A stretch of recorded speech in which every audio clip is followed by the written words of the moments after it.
I don't want to attack anybody. That's the thing. I really am not trying to attack anybody. It's just, you have to know what your vibe is. Like, and you said, like, from an artistic standpoint, like, everybody's different. Right. There are some things that mean more to others, you know. And maybe it's what they're going for. Okay, let's just start so we can talk.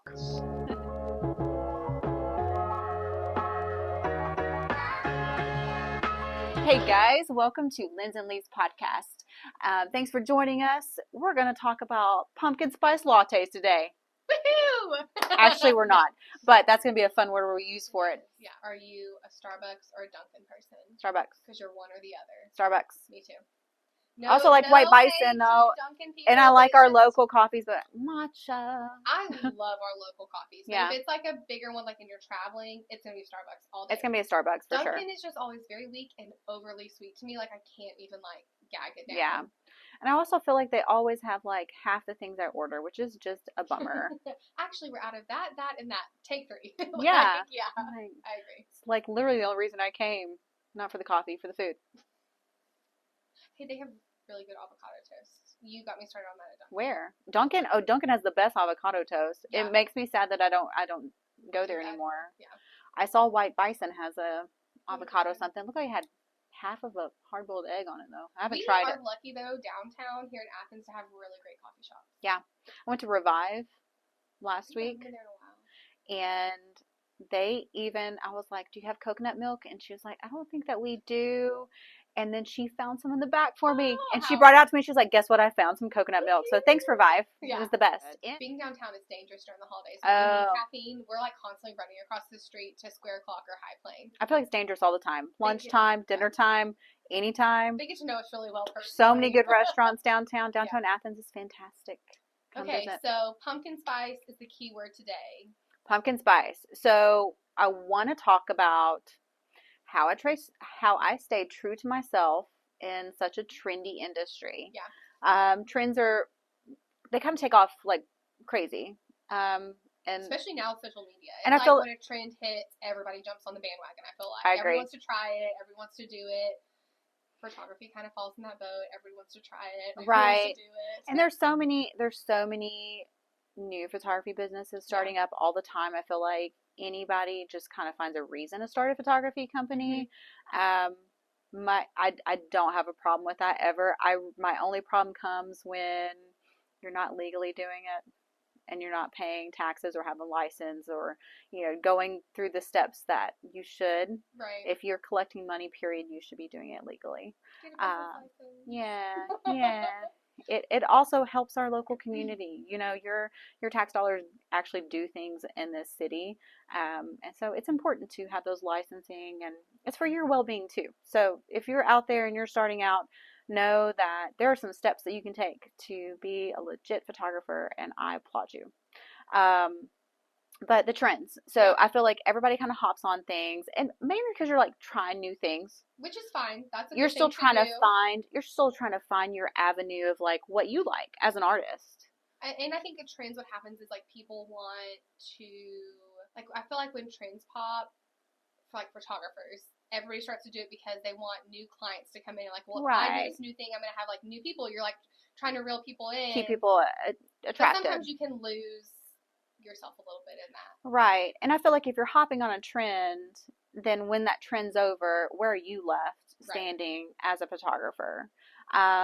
If the people that you brought in by hopping on a trend came to you because of the trend, are they going to stay with you? They're probably going to leave when the next trend happens if you're not on that trend. Right. So then you're just a photographer who's like trend-based versus finding your true identity as a photographer. So, over 16 years of doing this, I feel like I've tried some trends, loved some trends, hated some trends. Could crawl in a hole because of some of the things that I did as a new photographer. I think pop up in your memories and haunt you. Not very often because social media was not as big when I first started. Thank goodness. Hide it. You can, nobody ever has to know. Oh yeah. Like I still see some like from like maybe 10 years ago. that'll pop up, and sometimes I'm like, oh, that wasn't that bad. And then other times I see it, I'm like, oh, cringe. I could die that I ever did that or tried that or shot in that light. And it's so hard. But I do feel like over the course of 16 years, I feel like I still kind of stayed with my aesthetic and my goal of what I wanted photography to look like. But at the same time, I really honed in on my look of what I find the most joy from and what I want to see come out of my pictures in the last like 4 to 5 years. So clients who are listening or potential clients, like what is that for you? Like you as a photographer and Flyleaf as a brand, when they see Flyleaf, like what do you hope that they see? I want them to see like rich, vibrant color, emotion, love, but also like your natural skin tone, the creaminess of your skin, or the just your like I want you to feel like you're natural but the best version of yourself. And I want it to be warm. I want it to feel warm. And I am not like, I'm not the photographer who shoots all white and bright all the time. Like I definitely get some of those heirloom type mini sessions that we have coming up, or like that we did in February. And like we have and I do them like with milestone sessions. People ask me for like heirloom style, which is beautiful. That's timeless, and I'm good to do things like that. But when I really start getting into my creative roots and I want to do something, it's going to be something more bold and warm. Yeah, I would say that's kind of where I lean to. I don't know. I just feel like there's really no right way or wrong way to be a photographer, and how you shoot. And it's something that I encourage you with is like, take your camera home, practice on your children, practice at home. Like, because although here, like at Flyleaf Photography, we have a vision and we have a similar aesthetic. Right. And of course that helps because I trained you. And so I know the vibe we're going for. Right. And it's how you learned. It may not always be what you love. Right. And that could transition throughout the years, and you're like, hey, I really want to dive into something like this aesthetic, and that could be something that EA brings to the table at Flyleaf. But I hope that you like what I do and like in the aesthetic that we have at Flyleaf Photography. And I don't know, I feel like as an artist, I want the artists to love what they're doing. And I have loved what I've done for a long time. I love scrolling through my own Instagram, and this seems so vain. Oh, it's so good. But I feel like I finally got where I wanted. Yeah. And that's so satisfying. As an artist, I just feel like I can scroll through my Instagram and find so much joy in the consistency of my work and what I can offer my clients. So like what you see on our Instagram is what you get. I can't guarantee perfection all the time, but I want to be darn close. And I find joy in that. It's really satisfying. It makes me happy. From an advice perspective, I think that's really important for clients. When you're trying to find a photographer, depending on what you're wanting, I think it's really important to go to their social medias or go to their websites, look at how they shoot and what a lot of their pictures are. If you come to ours, if the look you're wanting to go for is very white and bright, which is, I would say, is a very it's still a pretty popular trend. It really was at one point. Like, I don't know if it'll ever go away. I think that's a one to stay. And so that's great. It can be very beautiful. We do it every now and again, but it's not the aesthetic we go for all the time here at Flyleaf. And so I feel like you will do yourself such more justice if you do your research. Because if you reached out, while we can offer it to you, that's also, I don't know. It's just like if someone will ask for a light and airy in-home newborn session. Right. Yeah. Well, we're not going to do it in home. You're going to get a message from the office saying that that's not really Amy's style. Yeah.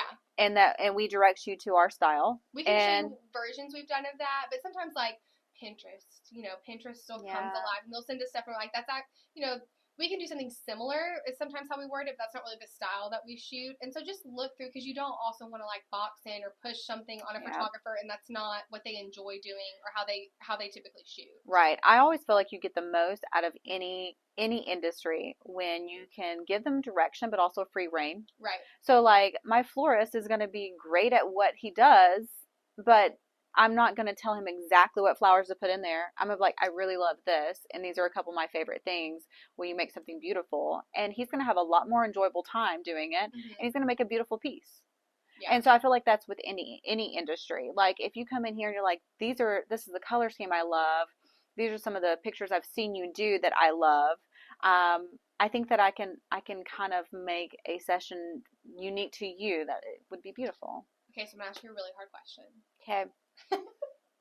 What's a trend that you, which is fine, find kind of cringy? We've hinted at it, but the question is like, what is it? Why do you find it kind of cringy? But how would you turn the tables to make it a little better? Okay, so anybody in this room right now knows that I am not a fan of the orange tint trend.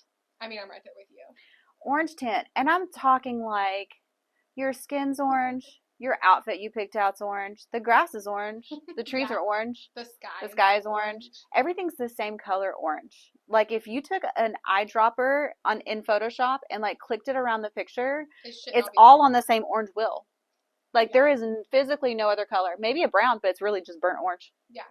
Like it's all orange. I can't handle the orange tint. I think that what happens with the orange tint is there's a lot of it. I mean, it could even be experienced photographers, and that's what they're going for.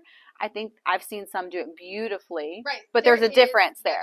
There's a big difference there. So the budding photographers who are like slapping on presets and filters and actions, and they're not tweaking them how they're supposed to be like tweaked, and just are kind of having a gap in that post-production education instead of like here's how to kind of manipulate it to look right. Exactly. So like they're pushing this button and it's giving this warm glowy feeling, and it kind of matches what a lot of people are doing because it is such a huge trend. Oh, for sure. So they think they're nailing it. They're like, yes, and did it.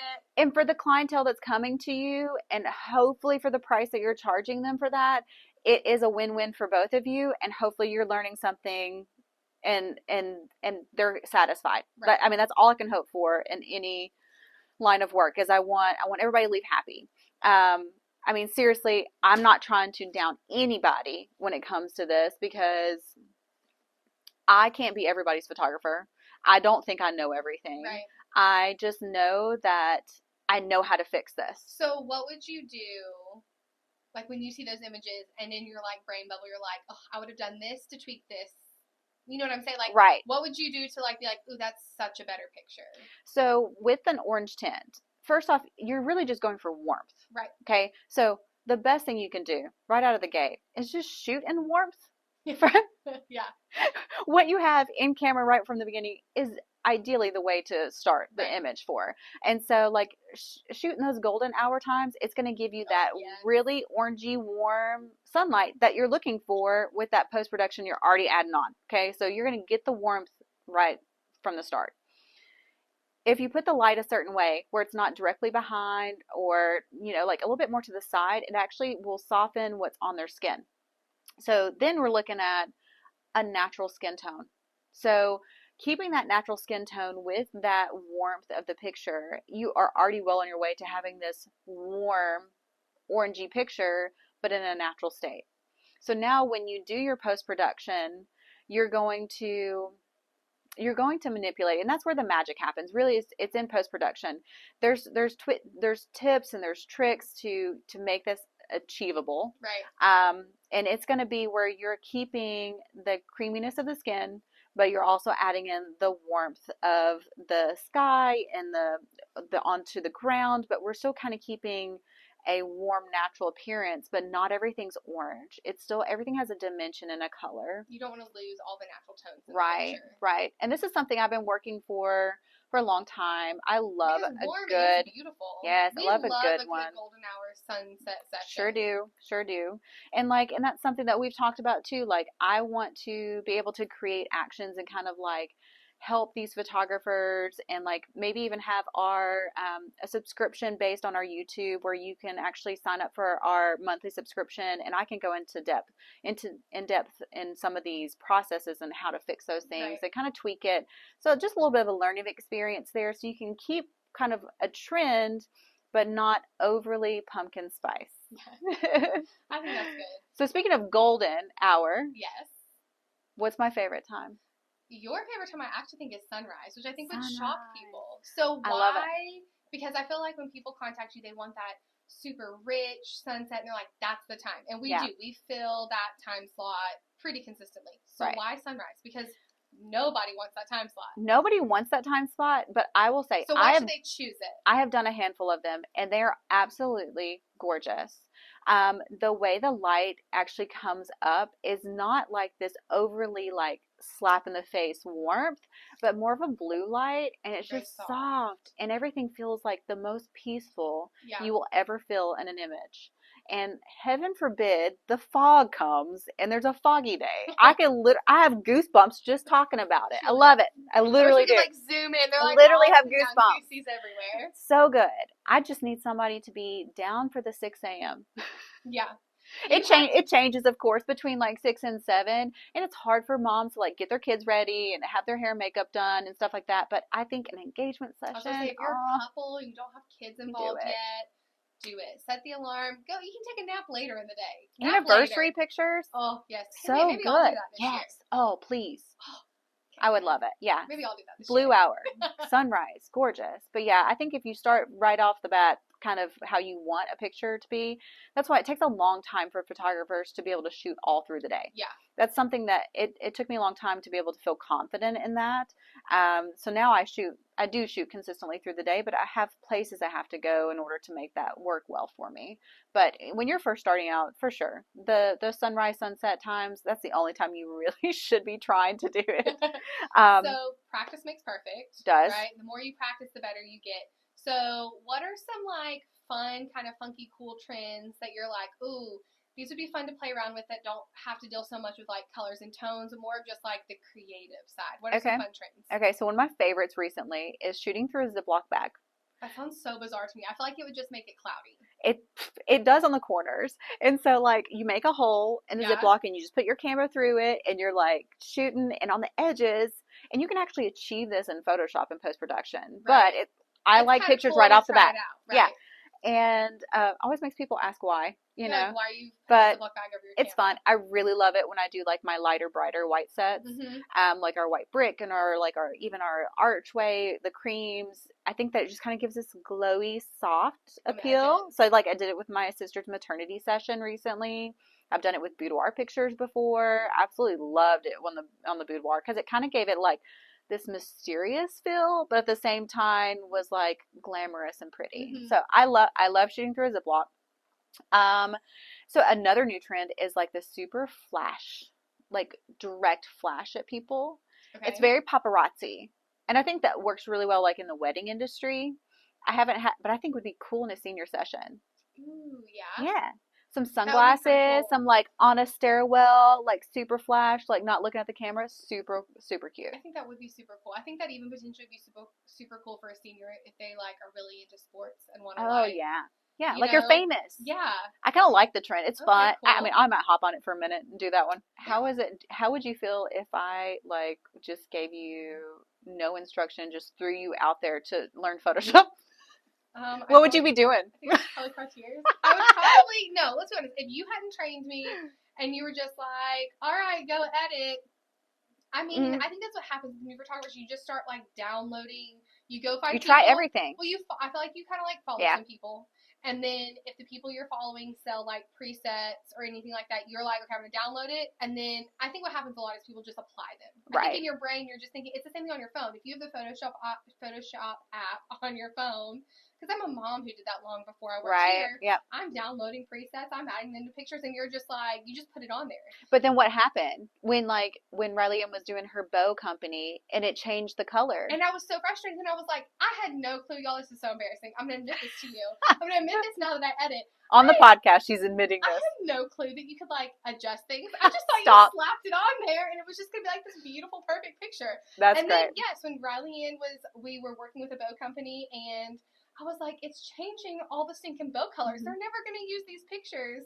And little did I know, like, you could just, tweak toggle and tweak it. So just like on your phone, you tweak things in the actual desktop too. Photoshop desktop. And I think there's also, like, there's a lot to learn. I'm still learning. I'm far from the perfection level that she's at, even though she would say she's also still learning. I'm still learning, always. You know, there's so many little adjustments. It's not even big adjustments sometimes. Sometimes we're like barely changing it, but in the grand scheme of the whole image, it makes such a huge difference. Right. When we like look at the whole picture, like when we're finished, I'm like, okay, we hardly tweaked it, but look how much it actually did in the end product. Yep. So I guess from my perspective as being newer and coming onto it and training for new photographers out there, like starting out, take the time, like, yes, you want to hit the ground running and you're so excited and you want to get going and have clients and book clients.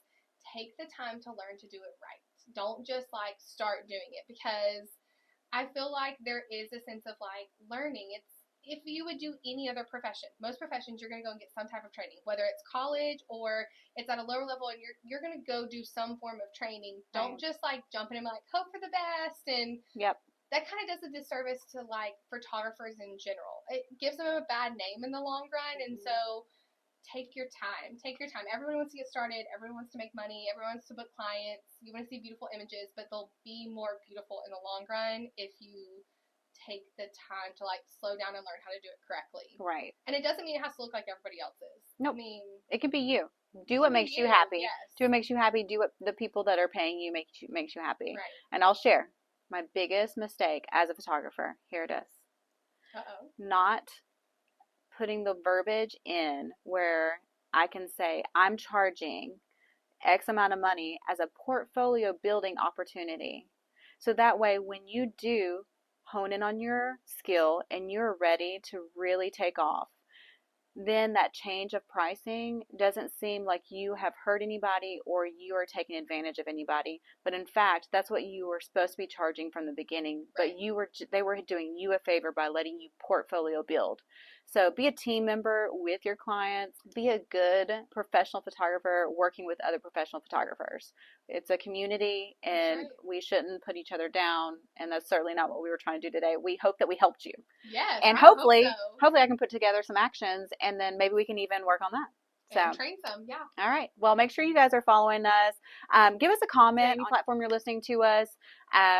Make sure that you follow along on Instagram at Lens and Leaves Podcast, as well as our photography studio. And come book a sunrise session, because the sun will come out tomorrow. I mean, I guess technically you can book it with me too, not just Amy. I guess I'll wake up. But I really want it first, so me first. All right, guys. Thanks for listening. We'll talk to you next time.